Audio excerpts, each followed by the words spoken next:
想有时候最怕一次没有准备，总是喜欢探求对不对，下一秒有新的体会，原来这个世界是有太多在意料之外的结尾。告诉我，你眼里的一切会是怎样的？不讨论对错，最重要的是有权利而为，最重要的是别无言以对。无论谁放下懊悔，我学着会内心至少进退，我学着会甘心勇敢面对。可是你是不可抗力，那只是对你才会不知进退，只是对你才会很难面对。毕竟爱是不可抗力的异类。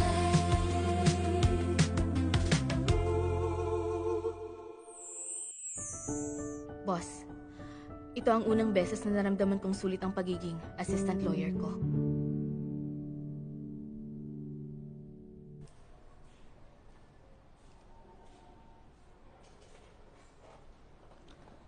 Hindi okay lang Sandali. ako.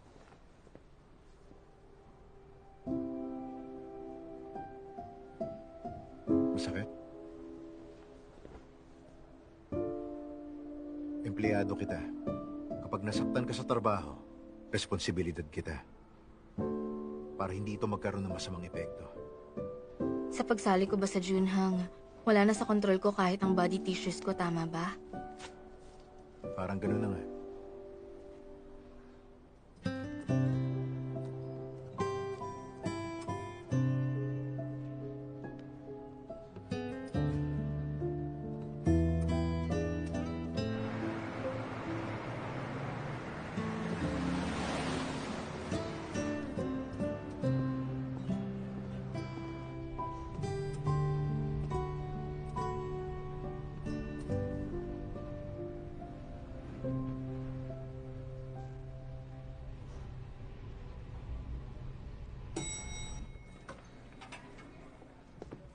Changyao, kahit wala tayong access sa body tissues ng ama, tayo pa rin ang nanalo sa kaso. Makakasama tayo sa listahan ng Annual Classic Family Cases. Let's celebrate.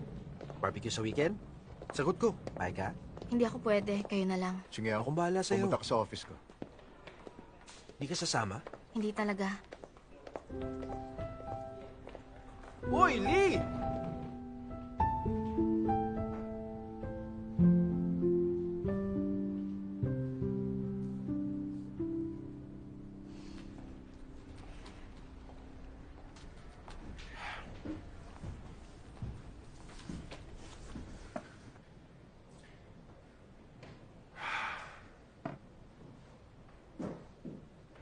Pwede kong sabihin ang dahilan kung bakit ko kinuha ang kaso ni Chen Qingmei. Tingin ko hindi na rin mahalaga sa akin ang sagot sa bagay na yun ngayon. Hindi ko talaga gusto si Chen Qingmei at naawa rin ako kay Dongmin. Mula ngayon, pipilitin ko ng kontrolin ang emosyon ko. Alam ko namang dahil ito ang trabaho ko, hindi dapat ako naapektuhan ng tama o mali. Hustisya ang pinaglalaban mo. Pero hindi lang isang klase yun. Nakatuon ka sa individual cases. Pero sa pagsulong ng batas at kautusan ng batas, mas mahalaga pa rin ang procedural justice. Dahil minsan hindi mo alam kung ano ang totoo sa hindi at kung ano ang tama o mali. Hindi judge ang mga abogado. Hindi rin laging nandyan sa bawat pagtatalo. Hindi nagtatalaga kung anong tama. Alam nating hindi perpekto ang batas. Maraming beses, kahit alam na ng judge ang tama, wala pa rin tunay na hustisya. Uulitin kong sabihin, sa pagsulong ng batas at sa kautusan ng batas, mas mahalaga pa rin ang procedural justice dahil nakikita ang hustisyang ito. Alam ko.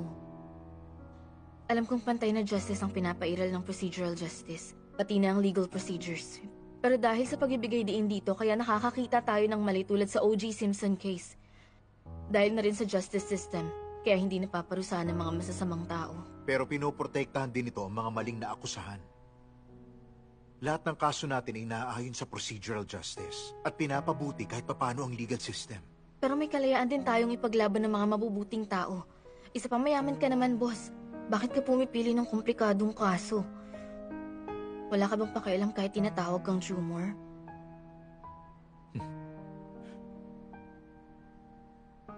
Ibig bang sabihin, pera lang ang mahalaga sa tumor? Chungyao, pinoprotektahan ng batas ang dignidad at karapatang pantao ng lahat. Mabuti man o masama, walang pinagkaiba. Kapag nagkasala ang tao, iniimbestigahan pa rin kung mayroong katiting na tama sa paggawa nito ng mali. Tulad ng inabusong babae na pinatay ng asawa habang nakakaranas siya ng depression. Tulad din ng self-defense at pagsuko. Kahit para sa mga walang pusong mamamatay tao, may karapatan silang tanggapin ang parusa ng may dignidad. Parurusahan sila, pero hindi upang umamin. Hindi sila pwedeng pahirapan ng husto. Kailangang ipaintindi sa kanilang mabuti kung bakit sila pinarurusahan at bigyan ng pagkakataon na makapagbagong buhay. Pinoprotektahan ng batas ang karapatan at dignidad ng lahat, kahit yung masasama. Dahil pagkakapantay-pantay ang kahalagahan nito. Sasagutin ko ang tanong mo kanina. Hindi tayo naninindigan para sa pansariling hustisya. Laging procedural justice. Yun ang pinakakahalagahan ng pagiging abogado.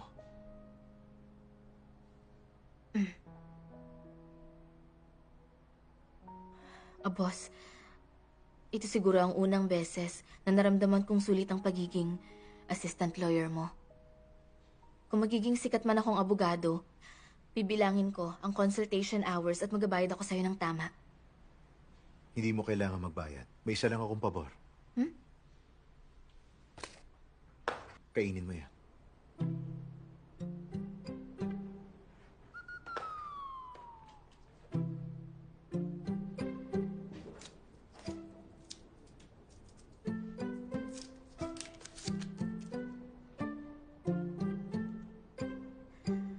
Cilantro flavored chocolate? Imported, limited edition. Matagal ko na yung gustong tikman, pero natatakot ako subukan. Pero sa nakikita ko sa'yo, alam ko na.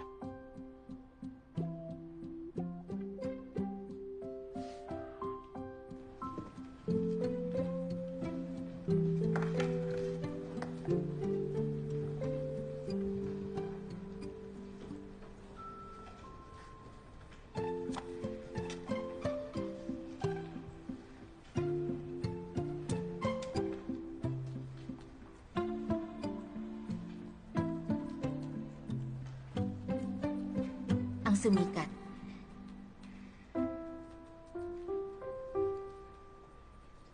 Magsipag sa trabaho at kumita ng malaki. At bayaran ng boss ko sa mga nagawa niya sa akin.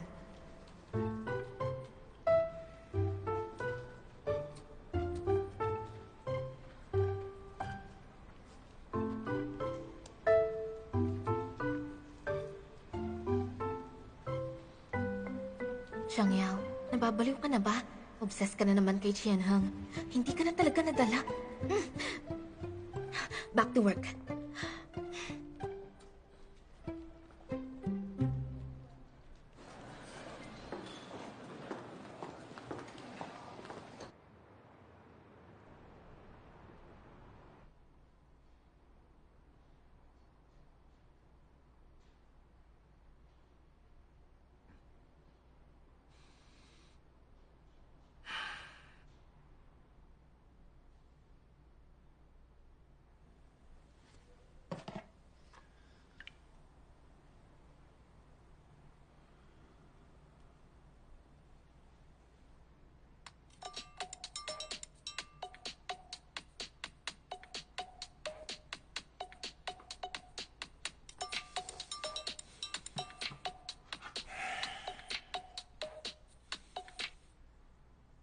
Ano yun? Natutulog na ako eh. Hello, Ujun.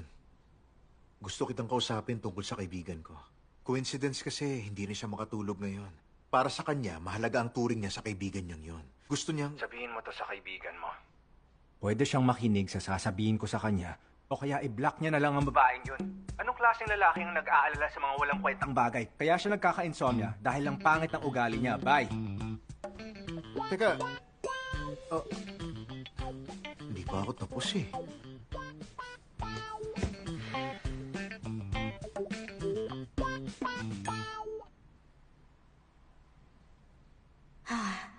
Hindi ko alam kung nakakatulog ba ng mahimbing si Qianheng. Teka, ano namang kinalaman ko dun?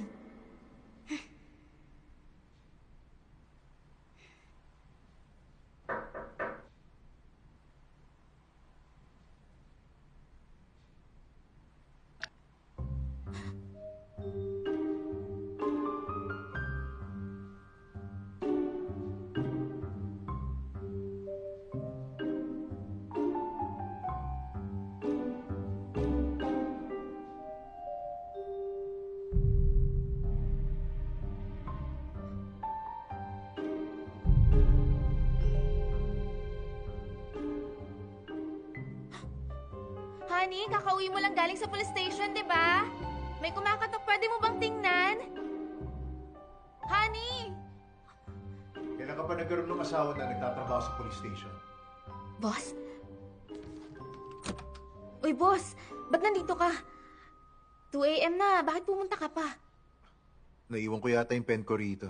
Binalikan ko lang. Pwede ba akong pumasok? Oo naman. Pero pen lang naman yun, sana tumawag ka na lang. Pwede ko namang dalhin sa office. Bakit nag-abala ka pang pumunta? Ang dad ko, ang nagbigay ng pen na yun ng first case ko. Importante sa akin ang pen na yan. Sorry po, boss. Hindi ko alam yung tungkol sa daddy mo. Buhay pang daddy ko.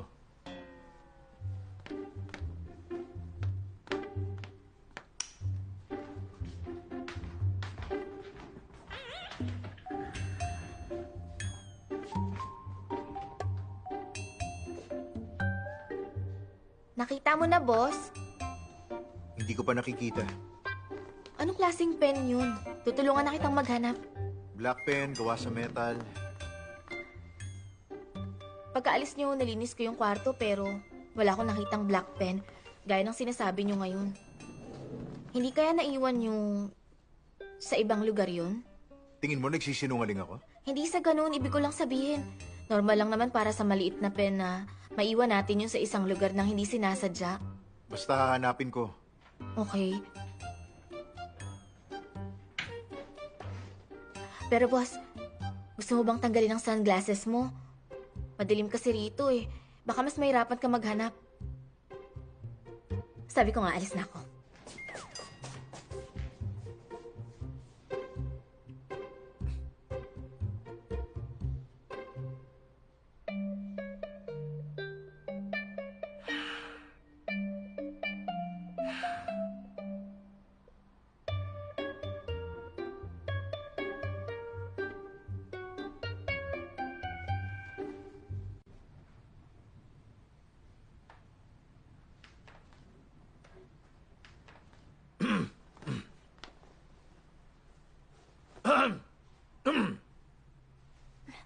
Nakita mo na, boss?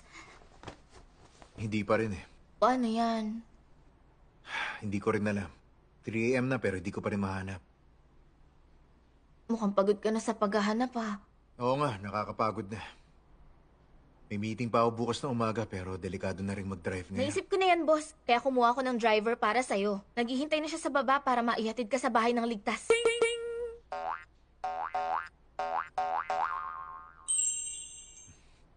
Thank you. You're welcome.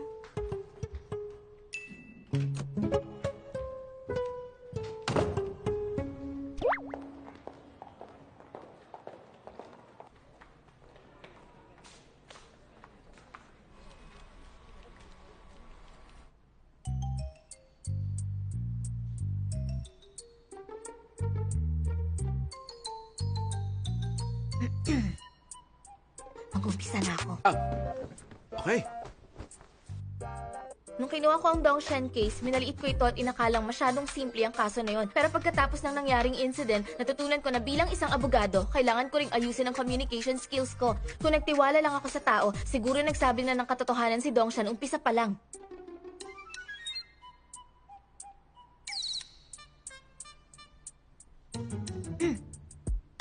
Sa kaso ni Chen Xingmei, dahil sa personal emotions ko, nakaligtaan ko ang procedural justice batas, pagkakapantay-pantay at...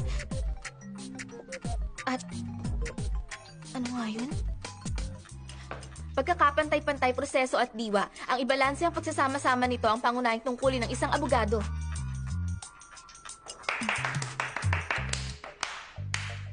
Maganda yung message. Pero parang kang galit. Ang intense eh.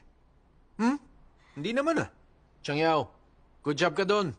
Magandang inamin mo mali mo. Katulad ng ginawa ni Yufei noon. Salamat ah. You're welcome. Hindi sa ganon. Napaisip lang ako sa mga naging intention ng boss natin. Kaya nasabi ko yun. Ipagpapatuloy ko lang ang pakikinig sa kanya at maging positive. You did a good job on this case. At ikaw naman. Chang Yao, ayos lang yan. Sa 13 na naging assistants, isa lang ang nasabi ni boss. Huh! Pero sa'yo, isang... Ha?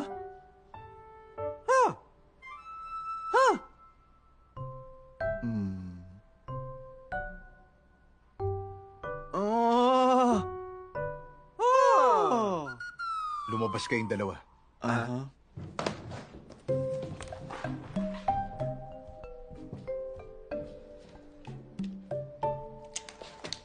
Boss, nakita mo na yung pen mo?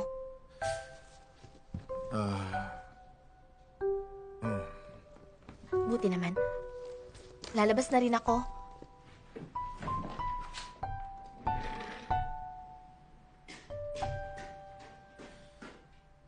Nga pala, boss. Bakit may suot ka pa rin?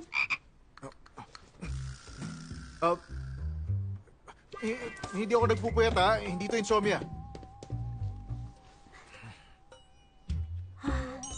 2 a.m. na. Bakit pumunta ka pa? Naiwan ko yata yung pen ko rito. Gusto mo bang tanggalin ang sunglasses mo? Boss, hindi kaya... paano kung... Boss, Iti paano ko may kaya... bibig mo. Ituloy mo.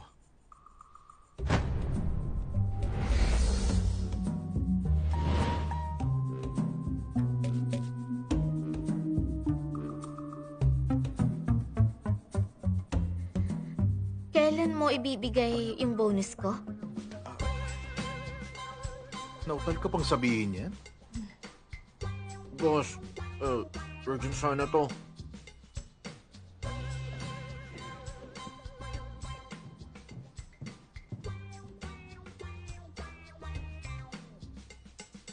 Sorry, hindi ko lang naman masabing bumalik ka na sa bahay sa harap ni Bao eh.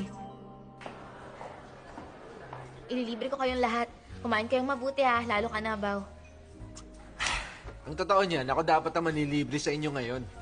Pero ito ang unang case na naipanalo namin kasama si Chang Yao. Kaya si Chang Yao ang bahala sa celebration. Dahil dyan, eto ang pizza. Okay, Kain na? Para kay Chang Yao at sa mga susunod na kaso na may papanalo natin sa kumpanyang ito. Yeah! Cheers! Cheers! Sarap po. Masarap nga. Alam niyo, sa totoo lang, gusto ko talagang ipaglaban at pumanig sa hustisya. Pero wala eh. Kinuha ni boss yung case at kailangan ipanalo yun. Kung hindi ko ibababa ng basta ang ulo ko. O yurakan ang pagkatao ko. At sirain! At sirain! May tumatawag? Sakto ah. Sagutin ko lang. Hello? Ano yun? Nabalitaan ko. Bukod tangi ka sa 40 na assistants na nakapaglabas ng expression na yun kay Atty. Chen. Anong expression yun? Yung parang constipated. Ha? Nagkukusa si Attorney Chen na magbigay ng pera, pero ikaw pa lang ang nanghingi ng pera sa kanya. Kaya ganun ang reaksyon niya. Ay, Pambihira. Alam niyo ba? Anong balita? Nanganak si Chen Qingmei. ha? Sa isang buwan pa ang June niya, di ba? Anong nangyari? Naaksidente si Chen Qingmei. Kaya premature birth. Pinili niya ang normal delivery para walang peklat sa tiyan. Nung lumabas yung test results, masaya pa siya. Hindi siya nagdayat kaya malaki ang baby niya. Nahirapan siya sa delivery, pero hindi na pwede mag C-section. Kulang sa oxygen yung baby at may nalanghap na fluid. Buhay pa ba ang baby? Dahil kung hindi na, wala makukuha si Chen Xingmei. Buhay pa ang bata. Pero kulang siya sa oxygen at di makainom ng gatas. May cerebral palsy pa siya.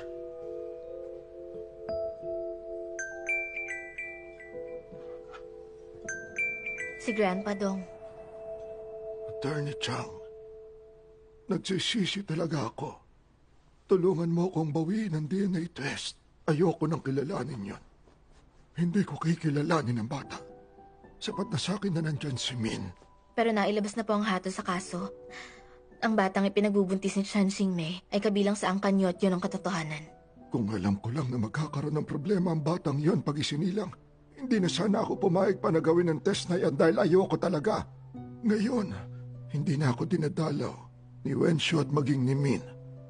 Ang sabi rin sa akin, pupunta na raw sa abroad si Wencio at di na magpapakita pa. Attorney Chang, kilala at nakausap mo na ba si Min? Pwede mo ba siyang kausapin? Ibibigay ko ang lahat sa kanya. Hindi ko na yun kailangan. Pero Mr. Dong, noon pa man hindi po pera ang gusto ni Miss Jiang at Dong Min. Alam niyo po ba ang dahilan kung bakit sila nagagalit at nagdesisyong umalis?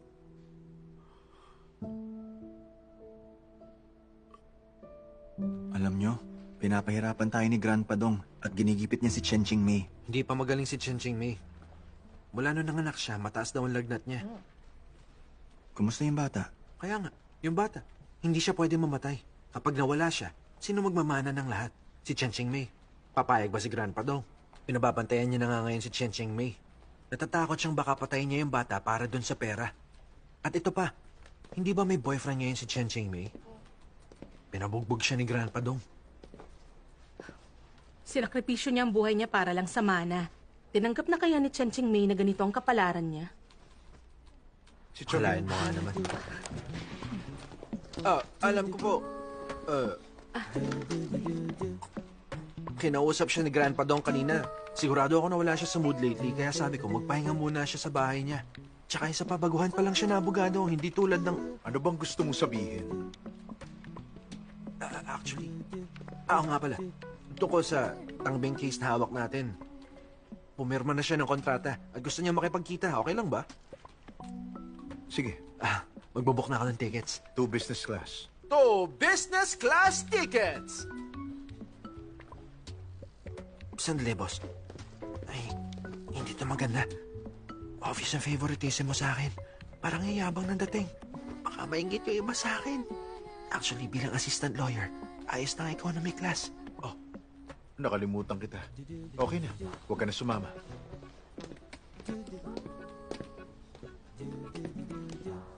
Two business class tickets pala. nakakaingit.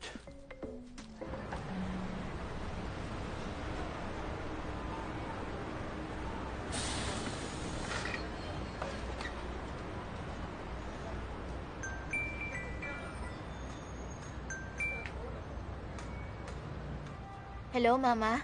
Yaw, may sasabihin ako. Bibisitahin ka namin dyan ng papa mo. Dyan muna kami ng ilang araw, ha? Ah, okay. Sabihan niyo ako kung kailan kayo dadating.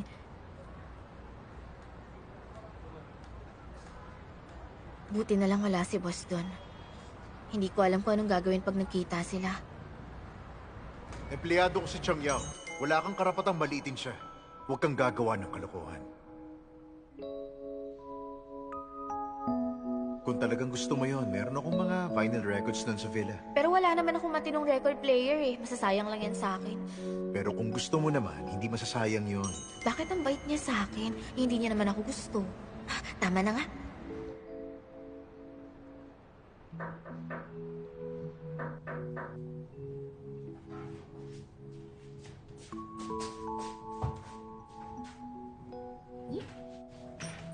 Oh, boss, ba't nandito ka?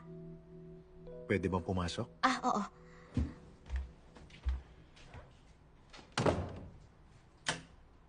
Narinig ko na tinawag ka ni Grandpa Dong. Sabi niya gusto niyang iurong ang DNA test result. Naiintindihan ko naman siya. Biglang may physical defect ang apong matagal niya nang hinihintay.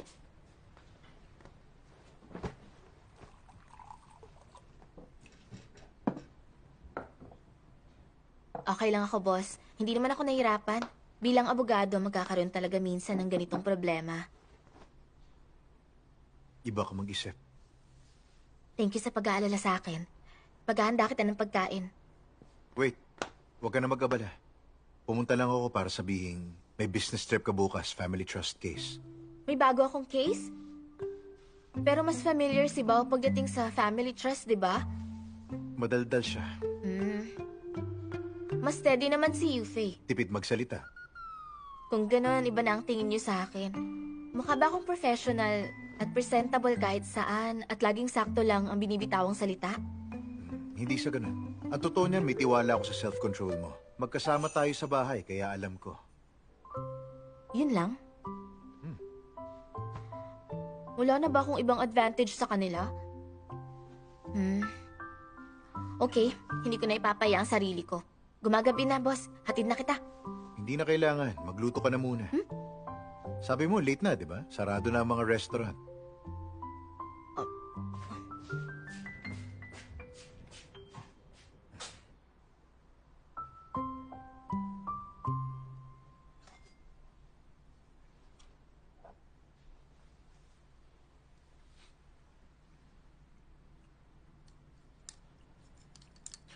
Manood ka ng drama. Di ba ayaw mong nanonood ako ng drama? Sa totoo lang, open-minded ako. Masyado ka yatang mabait. Tingin ko ikaw ang gustong manood nun. Baka nagustuhan mo.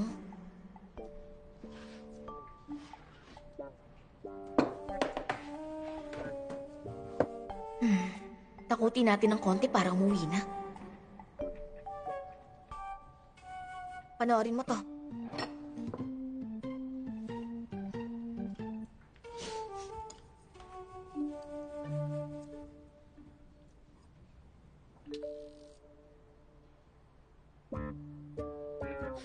Mahilig ka bang manood ng mga nakakatakot na movies habang kumakain? Nakakatakot eh. Talaga?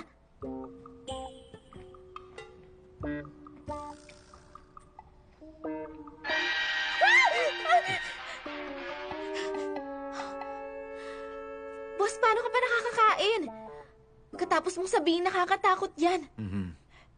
Medyo nakakatakot. Ikaw nakakatakot. Sorry po. Pero may alam akong mga kwento na mas nakakatakot pa dyan. Pwede kang bangungutin pag narinig mo. Gusto mo ba? Tama na, huwag na tayo manood. Natatakot ako. Nakakatakot.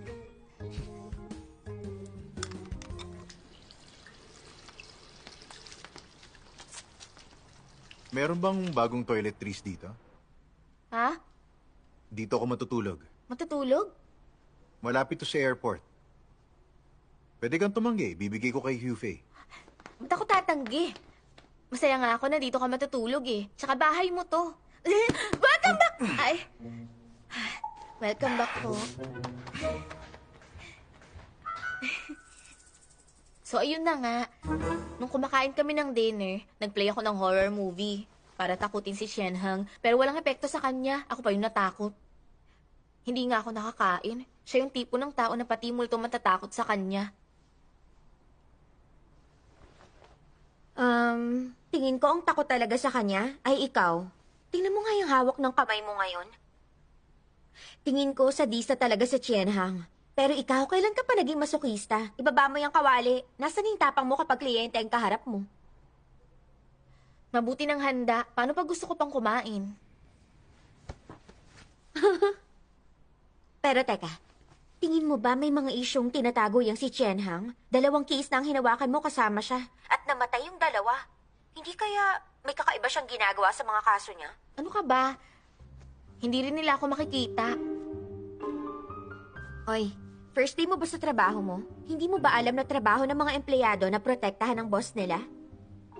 Gusto mo bang samahan din kita dyan? Naalala ko dati hindi ka nakatulog nang nanood ka ng horror movie. Ano? Wag na, buntis ka na eh. Huwag ka nang pumunta rito. At isa pa, wala naman akong ginawang masama. Bakit ako matatakot sa multo? Mag-iimpake muna ako. Bye na muna. Magpahinga ka na rin dyan. Good night. Huwag ka matakot. Wala lang to.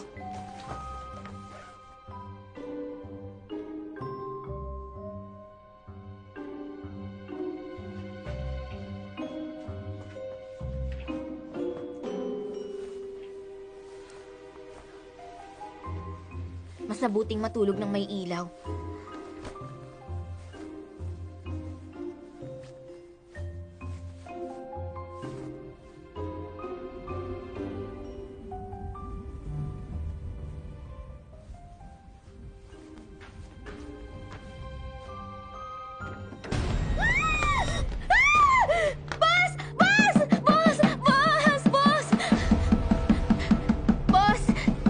Gabing-gabi na, ba't ang ingay mo pa? Nawalan po kasi ng ilaw. Ano naman? May battery pa ba yung computer mo? Nagtatrabaho ka pa? Gamitin mo na yung sa akin. Hindi na. Boss! Boss! May tanong ako sa'yo. Ano na naman ba? Nahihiya akong itanong eh.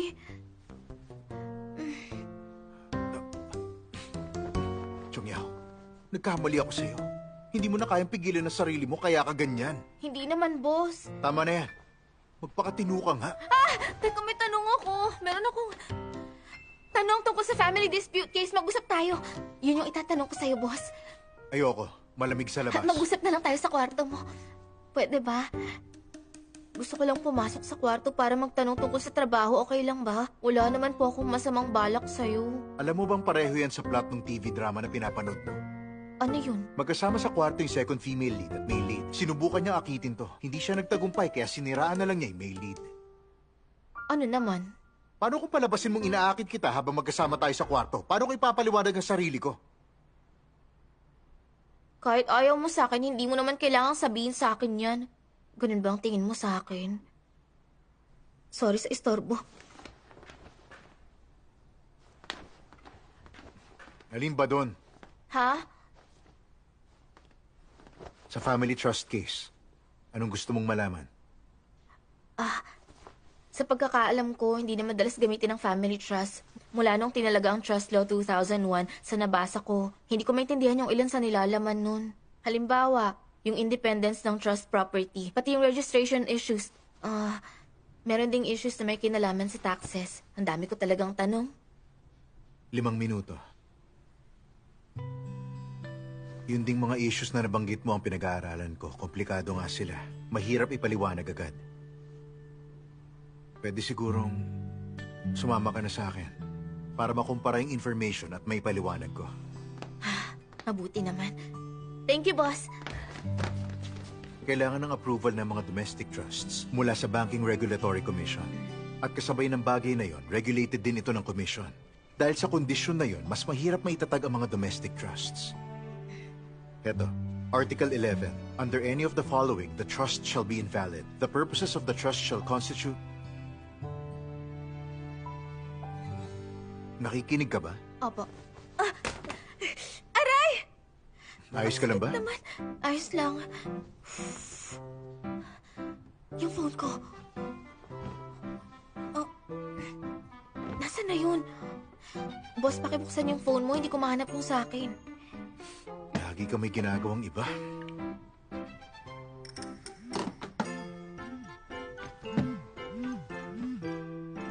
Thank you, boss. Ano tong nandito?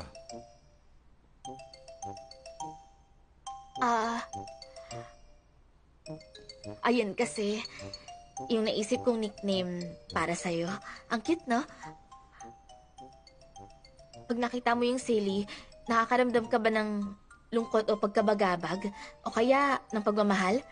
Isa pa, ang word na stinky. Di ba stinky babies ang tawag ng mga magulang sa anak nila? Isipin mo na lang kung gaano karaming love ang nakalakip sa salitang yan. Magandang nickname to? Ginagamit mo rin ba to sa parents mo? Hindi ko pa nasubukan. Eh, yung bilog. Ano paliwanag mo dyan?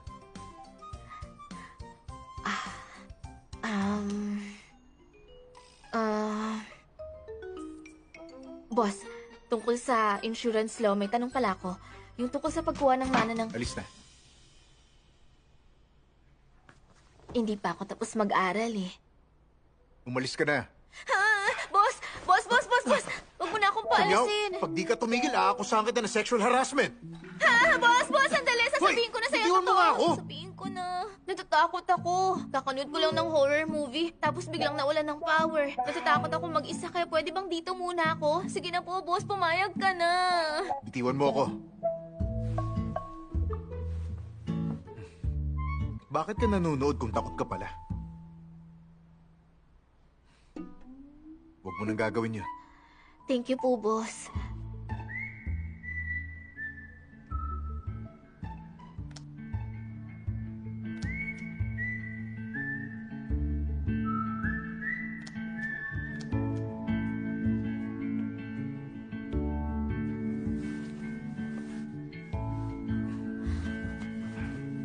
Boss, teka lang, gising ka pa ba?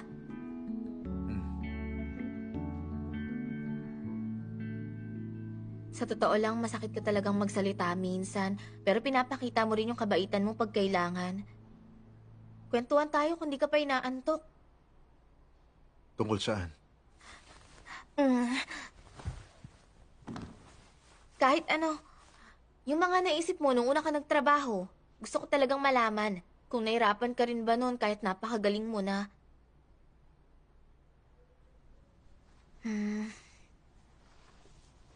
Pwede nga bang nahirapan ka na tulad namin kung sobrang galing mo naman?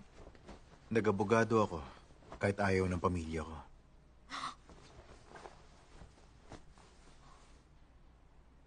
Ipagpapatuloy mo ang family business nyo, tama?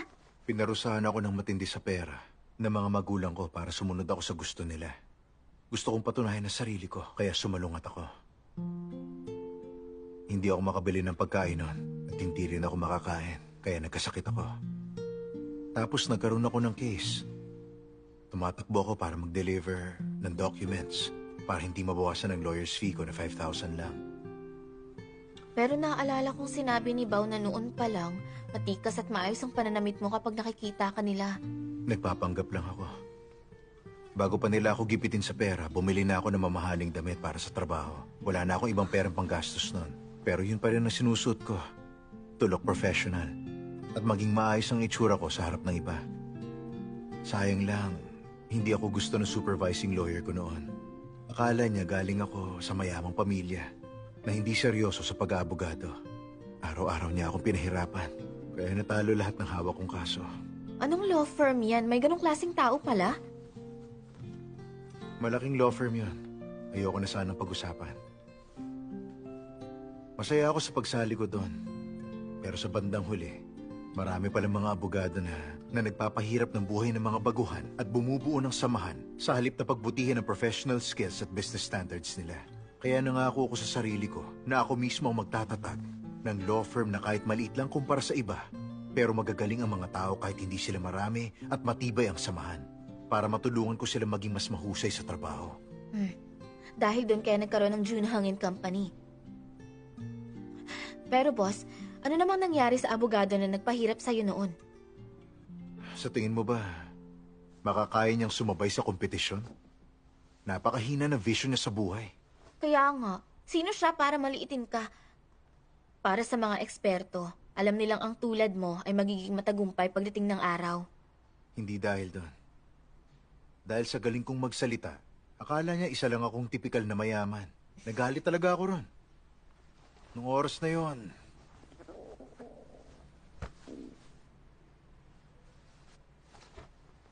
sorry po. Bad timing yung pag-iingi ng tiyan ko. ayos lang. Gutom din ako. Gusto mo bang kumain? Walang kakanta.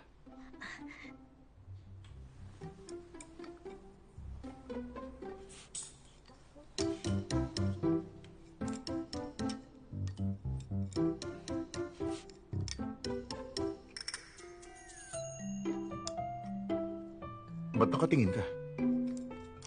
Boss, dati para sa akin isa kang manikin na perfect sa lahat, pero marami ka rin palang naging hirap at problema tulad ko. Katulad mo? Hindi tayo pareho. Hindi po. Sa mga naging karanasan ko, tingin ko pareho tayo.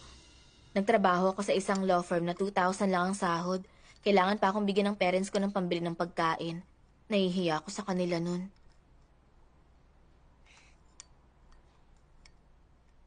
Pero ang pinaka-tumatak sa akin nun ay yung wala akong makitang future doon. Ayoko nang maging abogado nung panahong yun. Lagi akong umuuwing umiiyak nun. Alam mo ba, yung supervising lawyer ko, puro admin task lang ang pinapagawa sa akin. Walang kwenta yung mga ginagawa ko nun. Hindi rin ako pwedeng sumama sa mga meetings nila. Pero mabababaw na trabaho ang inuutos niya sa akin. Halimbawa, magregalo sa asawa niya, bumili sa labas o mag-print. Pero may isang bagay no na palaging pinapagawa ng boss sa amin. Kapag may dinner kasama ang lalaking client, sinasama niya kami. Pinipilit uminom. Habang nakikinig kami sa jokes na hindi na komportable sa amin. Nababaliw ka na ba? Ba't di ka tumanggi? Abogado ka ba o hostess? Anong pangalan? Yung Hong, Saan siya magaling? inheritance law. Bakit? Wala. Eh ngayon, umiiyak ka ba? Yung huling beses pagkatapos ng Bai Xingmang case na iyak ako, tapos hindi na naulit. Sabi mo kasi ang pangit ko. Sa unang 2 taon, ganyan talaga. Tisin mo lang. Kapag nakaramdam ka na pressure o hirap ka, kausapin mo ako. O kaya si Barwe o si Yufei. Kapag hindi mo na kaya, okay lang naman umiyak. Hindi ka pangit umiyak. Huwag kang iiyak mag-isa. Sabihin mo sa akin, bibilhan kita ng chocolate. Yung normal lang. Thank you, boss. Pero kapag nakita kitang umiyak mag-isa, bawas yung bonus mo.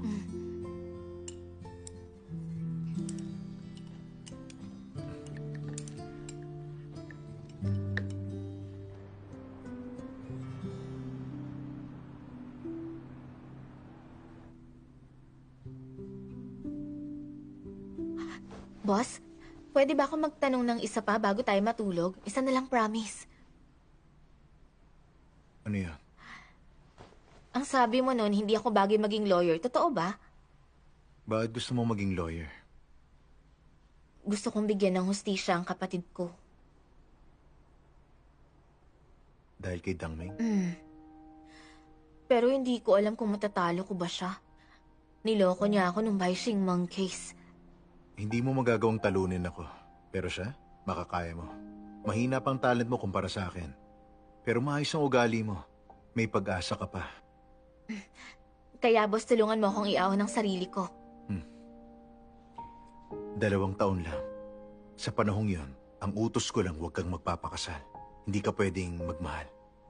Ibigay mo lahat sa trabaho mo. Kahit magharap ka sa akin ng perpektong lalaki na tulad mo, dededmahin ko siya at hindi ako kikiligin. Tulog na. Good night.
条件的相信也